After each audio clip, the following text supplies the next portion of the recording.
Vas zanima, kaj je treba narediti, ko je paradižnik okužen? Tukaj vidimo že močen prehod krompirjeve plesni na liste. Vse skupaj prehaja potem tudi na stebla in na plod.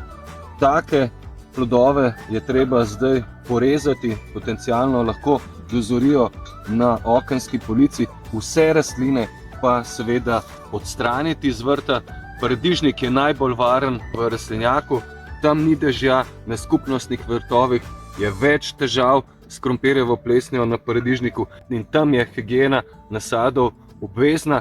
Bolj varen pa je paradižnik na osamljenih lokacijah, tako je tudi na našem vrtu. Tam smo ga preventivno že škropili z bakrenim listnim gnojilom, biostimulantom, vi pa ste lahko poskrbeli za varstvo tudi na ta način, da ste ga škropili sodo bikarbono, žajbljevim čajem, kamiličnim čajem, rmanjevim čajem in to je pravzaprav tisto, kar je pomagalo že od meseca junija naprej. Takemu paradižniku ni več pomoči in ga je treba čim prej odstraniti z grede.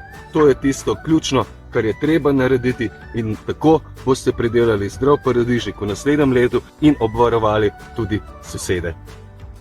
Če vas zanima več o paradižniku v tem času oziroma imate težave, nas kontaktirajte spodaj v komentarjih, kjer je tudi članek s podrobno razlago težav v tem času.